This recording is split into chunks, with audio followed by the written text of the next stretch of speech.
बोलिए श्री आशुतोष महाराज की जय, सच्चे दरबार की। भगवत प्रेमियों, सभी के हृदय में बसे हुए शुद्ध परमात्मा को शुद्ध हृदय से नमस्कार नमस्कार नमस्कार। सभी के हृदय में बसे हुए शुद्ध परमात्मा को शुद्ध हृदय से नमस्कार नमस्कार नमस्कार। घर पे सब लोग सत्संग सुनते हो? कौन कौन नहीं सुनता?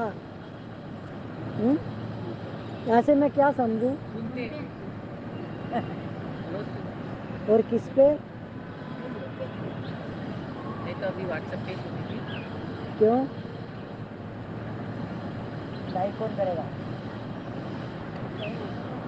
मतलब यूट्यूब पे सुनेंगे तो लाइक भी होएगा, सब्सक्राइब भी होगा। नहीं, जब तक तो किया मैंने, अभी थोड़ा 2-4 दिन से। क्योंकि मुझे पता चल जाता है, जब सुनते हैं तब भी, जब नहीं सुनते तब भी। तो खाली आपको एक सेवा दी, बाकी आप सत्संग में कोई सेवा नहीं करते हो, ये आपको पता है।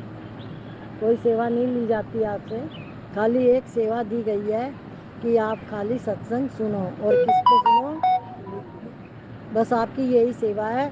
और ये भी इसलिए दी गई है कि सब तक ये हम अपना मैसेज पहुंचा सकें। जब सब सुनेंगे तो आपको आशीष करेंगे, इसमें भी आपका भला ही होगा। सबका भला होता है, वही काम हम बोलते हैं सबको। जिसकी वाणी मेरे नाम गुण और लीला का वर्ण करती करती गद हो जाती है, जिसका चित्त मेरे रूप गुण प्रभाव और लीलाओं को याद करते करते द्रवित हो जाता है, जो बारंबार रोता रहता है, कभी कभी हंसने लग जाता है, कभी लज्जा छोड़कर मेरे प्रेम में मगन हुआ पागल की भांति ऊंचे स्वर से गाने लगता है, तो कभी नाचने लग जाता है। ऐसा मेरा भक्त सारे संसार को पवित्र कर देता है। क्या आपको चलते चलते ऐसा कभी होता है कि आपके अंदर से भजन या कोई चीज़ ऐसी ज़ोर से निकले अपने आप निकालते नहीं हो? क्योंकि रोड पे चलते हुए कोई नहीं निकालेगा, पर अपने आप निकलती है तो उसको आप रोक नहीं पाते। वो है आपकी भक्ति और प्रेम। ये जो चल रहा है अभी सत्संग में, ये उसके आधार पे बात हो रही है। और जो कभी रोने लग जाता है और कभी हंसने लग जाता है, तो वो असली प्रेमी और भगवान का भक्त होता है। क्योंकि वो उसके हृदय में उसकी याद रहती है हर टाइम, वो किसी ना किसी रूप में कुछ भी उसके अंदर होता रहता है। सांसारिक रस निर्वर्त होने से पारमार्थिक रस मिलता है। प्रेम में ज्ञानियों के अभेद से भी विलक्षण अभिन्नता होती है। प्रेम में एक देशीय पना मैं हूँ मिट जाता है, अर्थात हूँ है में विलीन हो जाता है। जैसे दर्पण में विपरीत दिखता है, ऐसे ही माया रूप संसार भी विपरीत दिखता है। संसार से कुछ लेने की इच्छा रखने से नुकसान होता है और देने की इच्छा रखने से लाभ होता है। दूसरों का हित करने से हमारा हित होता है। गीता के 12वें अध्याय का 4था श्लोक, जैसे बीज जमीन में डाल दें तो खेती हो जाती है और खुद खा लें तो रेती हो जाती है। अपनी भूख मिटाने से पहले दूसरों की भूख मिटाओ। दूसरों का हित कैसे हो, इसको सीखने के लिए ही हम यहाँ एकत्र हुए हैं। माँ हमें अच्छी क्यों लगती है कि वह हमारा पालन करती है। जो दूसरे के दुख से दुखी होता है, उसको अपने दुख से दुखी नहीं होना पड़ता। क्या? जो दूसरे के दुख से दुखी होता है, उसको अपने दुख के लिए दुखी नहीं होना पड़ता। उसके जीवन में दुख नहीं कट आता, जाता है। उसके दूसरों के दुख दूर करता है ना। दूसरे के दुखड़े दूर करने वाले तेरे दुख दूर करेंगे राम। भलाई का काम तेरे दुख दूर करेंगे राम। समझ में आ गया हाँ जी।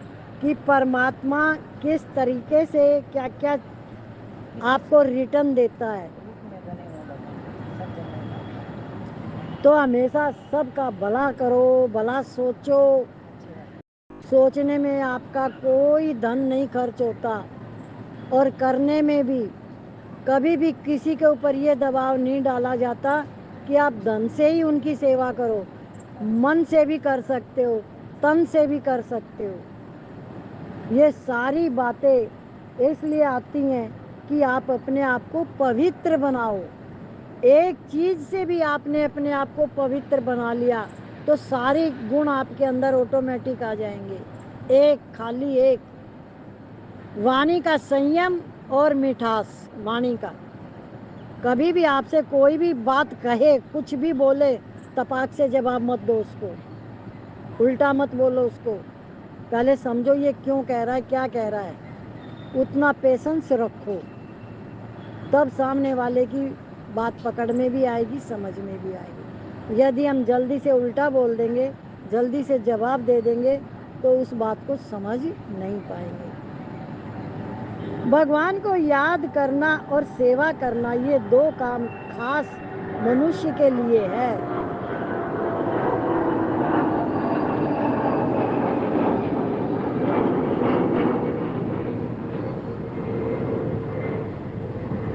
इनके बिना मनुष्यपना नहीं है। जैसे नाम जप आदि से कल्याण होता है, ऐसे ही दूसरों का हित करने से भी कल्याण होता है। यह कर्म योग है। रस बुद्धि किसमें है? रस बुद्धि भोग तत्व में है, और भोग तत्व होता है प्रकृति में स्थित होने से। गीता के 13वें अध्याय का 21वां श्लोक। परंतु इससे भी विलक्षण बात है कि रस बुद्धि स्वयं में है। सांसारिक रस तो भोग तत्व में है, पर परमात्मा का अंश होने से पारमार्थिक रस स्वयं में है। ज्ञान के अखंड रस की अपेक्षा प्रेम का अनंत रस विलक्षण है। खास आवश्यकता व्यवहार के सुधार की है। परमात्मा की प्राप्ति के बिना जन्मना मरना बंद नहीं होगा। जन्म मरने का चक्र चलता ही रहेगा। लंबे रास्ते का अंत आता है, गोल चक्र का अंत कैसे आएगा? परमात्मा की प्राप्ति के लिए अपना व्यवहार शुद्ध करना है, स्वार्थ का त्याग करके दूसरों के हित के लिए चेष्टा करनी है। सबके हित की भावना वाला सदा सुखी रहता है। जो किसी को भय नहीं देता वह अभय हो जाता है। क्या जो किसी को भय नहीं देता वह अभय हो जाता है। ये बात कैसे समझ में आएगी?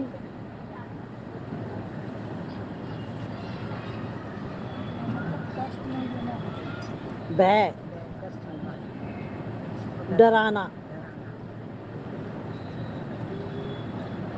एग्जाम्पल दीदी थोड़ा। एग्जाम्पल तुम्हारे पास खूब है। जैसे किसी ने हाँ, अपनी कोई गलत काम नहीं करेंगे हम, हमें हमारे अंदर भय नहीं होगा। नहीं नहीं, दूसरे को किसी को भय नहीं। जैसे कोई आपको कोई बात बता रहा है,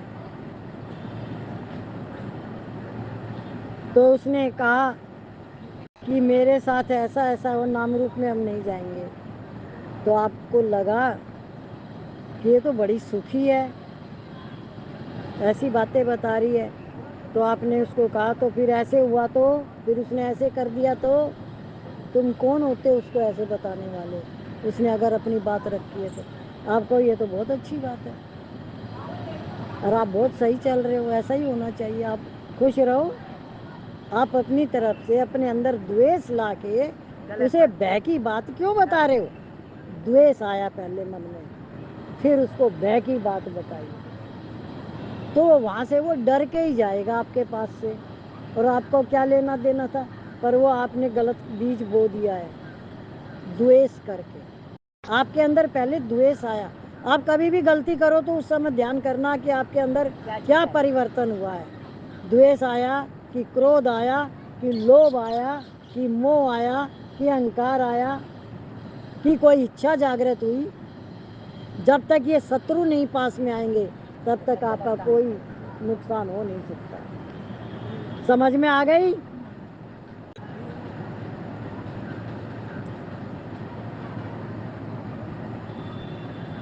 ज्ञान के अखंड रस की अपेक्षा प्रेम का अनंत रस विलक्षण है। उसको रोका क्यों नहीं सत्संग के लिए? रोके बोले काम से जाओ। खास आवश्यकता व्यवहार के सुधार की है। परमात्मा की प्राप्ति के बिना जन्मना मरना बंद नहीं होगा, ये हम पढ़ चुके ना। चलता ही रहेगा, लंबे रास्ते का अंत आता है, गोल चक्र का अंत कैसे आएगा? परमात्मा की प्राप्ति के लिए अपना व्यवहार शुद्ध करना है, स्वार्थ का त्याग करके दूसरों के हित के लिए चेष्टा करनी है। ये देखो पहले ही आ गया, सबके हित की भावना वाला सदा सुखी रहता है। जो किसी को भय नहीं देता वह अभय हो जाता है। पहले बचाव की बातें आई है। गृहस्थ में स्वार्थ का त्याग करके दूसरों का हित करने से परस्पर प्रेम बढ़ेगा। मोह का बंधन संसार में बांध देता है, प्रेम का बंधन मुक्त कर देता है। आजकल के जमाने में दूसरे को दुख न पहुंचाना भी बहुत बड़ा पुण्य है। पहले भलाई करने पर भलाई होती थी, आज बुराई न करने से भलाई हो जाती है। गाड़ी में चढ़ते समय कोई चढ़ने को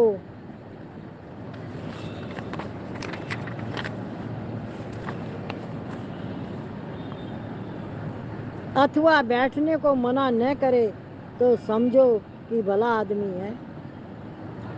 एक भारतीय संस्कृति ऐसी है जो सबका हित चाहती है।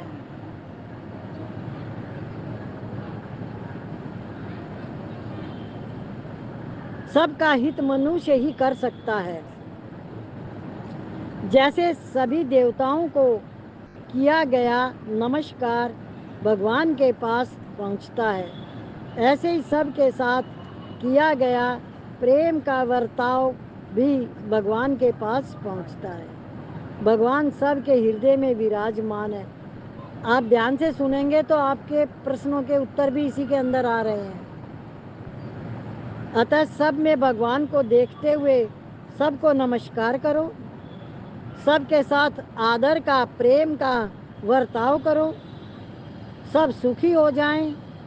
यह व्यापक भाव है जो व्यापक परमात्मा को प्रकट करने वाला है।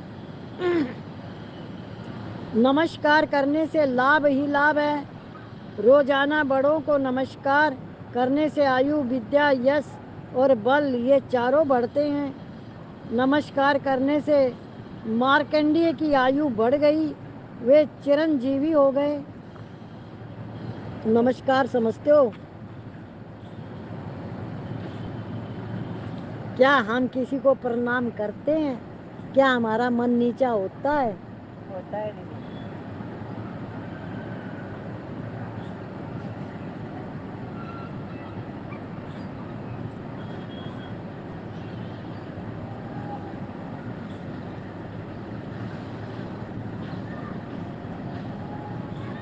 गृहस्थ आश्रम में सबका मूल है।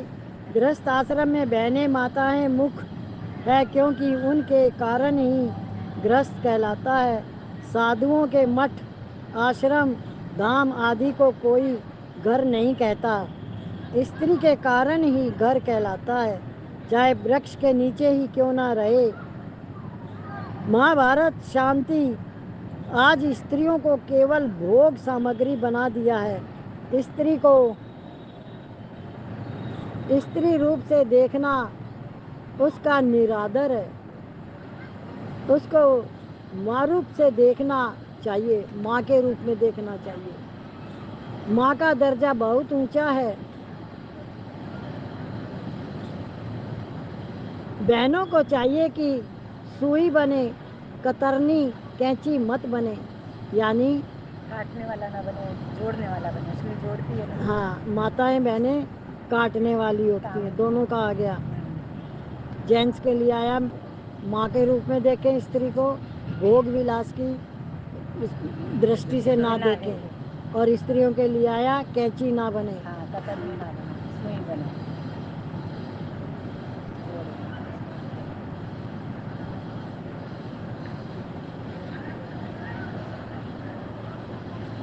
बहनों को चाहिए कि सुई बने, कतरनी कैंची मत बने। सुई दोनों एक कर देती है, कतरनी एक को दो कर देती है। वे वैसा कोई काम ना करें जिससे कलह पैदा हो। घर में प्रेम रखें, बालकों को भोजन कराने में विषमता मत करें। सास को चाहिए कि बेटी और बहू में लड़ाई हो तो बहू का पक्ष लें। गरीब बच्चों को मिठाई खिलाओ तो शोक चिंता मिट जाएंगे। गृहस्थ में बड़ी सावधानी से रहो, थोड़ी सी गलती से भी बहुत बड़ा नुकसान हो सकता है। दूसरा कोई गलती भी कर दे तो उसको सह लो। गृहस्थ का एक पाठशाला है जिसमें प्रेम का पाठ पढ़ो। मनुष्य भविष्य के लिए अन्न धन आदि की चिंता करता है। वास्तव में मृत्यु के बाद की चिंता करनी चाहिए। इस लोक में तो अपने निर्वाह के लिए कर्जा भी ले लेंगे, पर परलोक में क्या करेंगे? शुद्ध शुद्ध स्वभाव वाला नीच योनि में जा ही नहीं सकता। शुद्ध स्वभाव वाला, शुद्ध स्वभाव किसको कहते हैं? जिसका चित्त निर्मल हो, चित्त शुद्ध।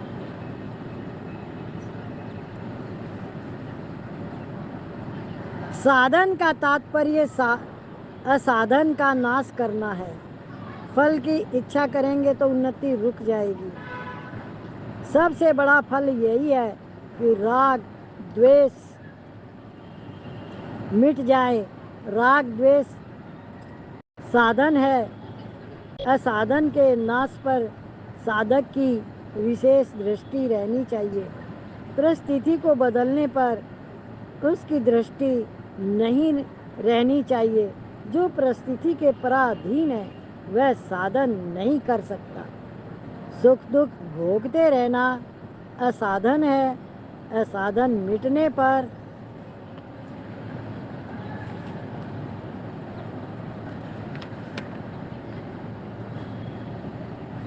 साधन स्वतः होगा। अनुकूल परिस्थिति की इच्छा करना साधन नहीं है। साधन है परिस्थितियों का सदुपयोग करना। प्रत्येक परिस्थिति साधन सामग्री है। देखो, ऋतुएं बदलती है। अभी सर्दी आ गई, सूरत में तो नहीं लगेगी क्योंकि यहाँ सर्दी नहीं आती है, लेकिन बाकी सब जगह आएगी जहाँ जहाँ आती है। दिल्ली में खूब आती है सर्दी। तो ऋतुओं में अपने आप परिवर्तन होता, वो हमारे किसी के भी हाथ में नहीं है।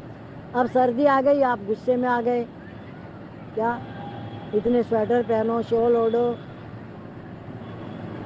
आपको गुस्सा आ गया। बरसात आ गई, सूरत वालों को भी गुस्सा आ सकता है। बरसात तो सूरत में आती है, बरसात ही बरसात हो रही है, पानी बरस रहा है, तो आपको आना चाहिए गुस्सा, पर आता है। ऐसी परिस्थितियां होती है। तो जब अंदर में हमारे परिवर्तन नहीं हुआ है तो हम प्रकृति को समझ नहीं पाते हैं। हमें प्रकृति से कोई द्वेष नहीं करना है। सर्दी आए, गर्मी आए, बरसात आए, जो आए स्वीकार करना है। परमात्मा ने जो भी लीला रची हुई है, जो खेल बनाया हुआ है, वो सबके हित के लिए बना हुआ है। तो वो हम उसके प्रति कभी भी अंदर में भाव अशुद्ध रखें, द्वेष रखें, तो ये बड़ा भारी हमारे अंदर रोष पैदा करता है और हम अपना बहुत बड़ा नुकसान करते हैं, क्योंकि हम डायरेक्ट किससे भिड़ गए हैं? प्रकृति और परमात्मा से। क्रोध समझ रहे हो कितना बड़ा नुकसानदायक है? अज्ञान कितना बड़ा नुकसानदायक है? अज्ञानता के कारण मनुष्य ये सारे काम करता है। जब आपको बोध हो जाएगा कि बरसात नहीं आएगी तो सबको पानी और खाना कैसे मिलेगा, तो आपको ये बोध हुआ, तो आप बरसात को स्वीकार करेंगे, उसको धन्यवाद देंगे कि बरसात जरूरी है, आनी चाहिए। ऐसे ही संसार में आप जब गृहस्थ आश्रम में रहते हो, खुद के गृहस्थ आश्रम में कोई भी गृहस्थी है, तो गृहस्थ आश्रम में जिस तरीके की परिस्थितियाँ होती है वो हमारे हाथ में नहीं है। कोई भी किसी के भी बच्चा पैदा होता है, वो कैसा स्वभाव संस्कार लेके आता है माँ बाप को नहीं पता। जब वो जैसे जैसे बड़ा होता है तो बाद में पता चलती है कि ये इस नेचर का है, और जब वो नेचर उसके सामने आता है तो मोह के कारण माँ बाप उसका सुधार नहीं कर पाते। अगर मोह ना रखें तो उसका असली लालन पालन करें तो वो सही दिशा में चल सकता है। तो उसमें फ़ायदा बच्चे का भी होगा और माँ बाप का भी होगा। ऐसे ये एक उदाहरण है, बाकी पूरा सिस्टम ही ऐसे है। घर के अंदर बड़े हैं, बुजुर्ग हैं, उनका मान सम्मान करें, उनके पास बैठें, उनसे बात करें। उनको आपसे कुछ भी नहीं चाहिए, वो खाली आपको पास बैठने से, दो बात करने से ही उनको खुशी मिल जाती है। पर सब किसके चिपटेंगे? भय के कारण अपनी बहू के, कि बस ये कैसे भी खुश रहे। और सबसे ज़्यादा आपको सुबह से रात तक वही यातना देती है, किसी ना किसी रूप में देती है कि नहीं देती है। किसी भी तरह से आप उसके किसी ना किसी व्यवहार से दुखी होते हो। क्यों होते हो? क्योंकि आपको वो चीज़ पसंद नहीं आती, और आपकी क्या इच्छा, उससे कोई इच्छा नहीं है। आप तो करते ही करते हो, जैसे भगवान तो करते ही करते हैं। भगवान को हमसे क्या चाहिए? जो करने वाला होता वो लेगा क्या? वो कहता बस तुम प्रेम करो और मेरे में मन लगाओ। क्या मांगा? प्रेम करो, मेरे में मन लगाओ, और तो कुछ ही नहीं मांगा। तो इसलिए मानुष तन का उद्धार करने के लिए सेवा सिमरन साधना, कि वो भी तुम अपने लिए कर रहे हो। सेवा सिमरन साधना जीव का उद्धार करने के लिए मानुष तन मिला है।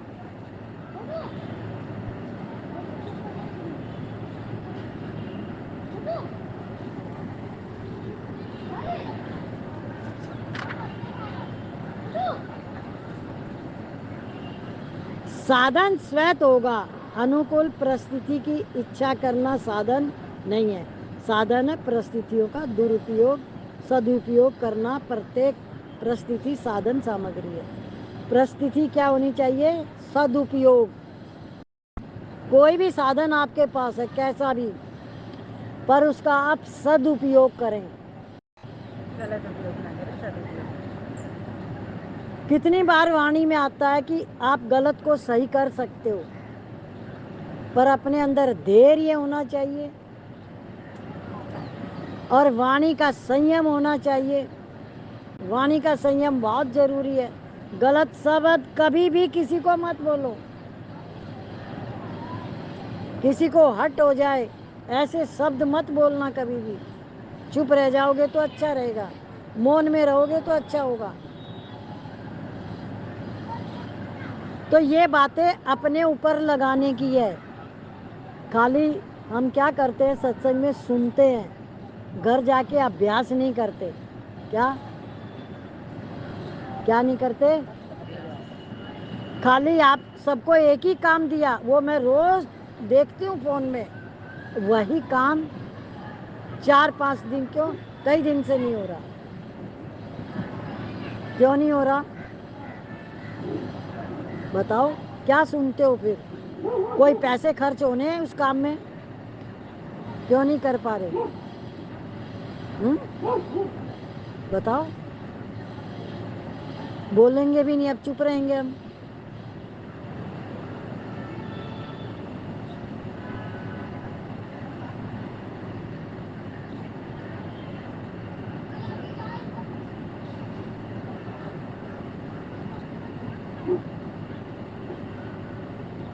तो ये कोई भी काम आपको, काम क्या है? ये सेवा है। कोई भी सेवा आप करते नहीं और कोई छोटा सा एक आपको बताया गया रास्ता, वो भी आपके हित के लिए है कि किसी के भी कान में वो बात जाएगी, वो सुनेगा तो उसको आनंद और शांति मिलेगी। तो इसमें फायदा किसको मिलेगा? जिसने उसमें सहयोग किया।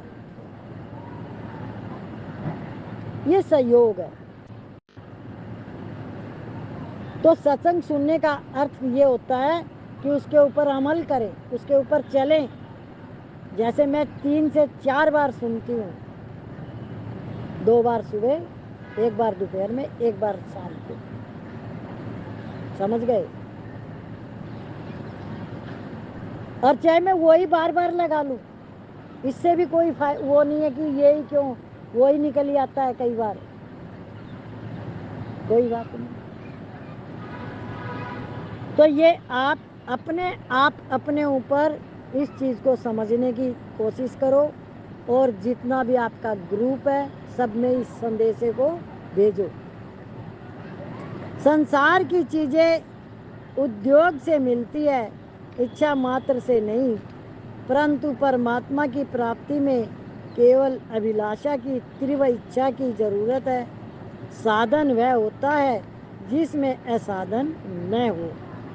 भीतर में दंभ, पाखंड, दुर्गुण, दुराचार होंगे तो न अपने को शांति मिलेगी, न दूसरों को, न वर्तमान में शांति मिलेगी, न परिणाम में। दुर्गंध, दुराचार रहते हुए साधन किया जाएगा तो साधन निरर्थक तो नहीं जाएगा, पर वर्तमान में प्रत्यक्ष लाभ नहीं दिखेगा। अभी इसका उत्तर आपको मिल गया जो बात मैं बोल रही थी क्या? अगर समझ में आया है तो ये उत्तर है। किस तरीके से आया है घूम घाम के? ये सत्संग सुनना दीदी, भगवान से जुड़ना, वाणी से जुड़ना, मन को उसमें लगाना, और जो नहीं तो कामों में। महाराज जी की इतनी कृपा है, इतनी कृपा है। किस तरीके से ये लाइन दी गई है कि कैसे समझाया गया है कि आप अगर नहीं करोगे तो उसका सदुपयोग नहीं होगा, तो दुरुपयोग है, तो उसका परिणाम अच्छा नहीं आएगा। अब आप चाहते हो परिणाम अच्छा है तो आप गुरु चरणों में आ गए तो उनका गुणगान करो, उनके वचनों पे मर मिटो। क्या? गुरु वचनों पे जो अमल करता है उसी का जीवन सफल होता है। अरे एक कान से सुन के दूसरे कान पार्क में ही छोड़ जाता है, वो साथ में लेके नहीं जाता, अमल नहीं करता, उसको लाभ कैसे होगा? क्या हम इतनी समझ रखते हैं कि हम क्या सुन रहे हैं और हमें क्या करना चाहिए? इतनी समझ है हमारे सबके अंदर? है? चलो अच्छी बात है। अपना ही भला करो। किसका भला करोगे? जितनी बार भी सत्संग की वाणी में आएगा खुद का ही भला आएगा हर तरह से। गुरु का तो खाली एक ही आशीर्वाद है कि वो सबका भला करता ही करता जाएगा और कर ही रहा है। बोलिए श्री सतगुरु महाराज की जय, सच्चे दरबार की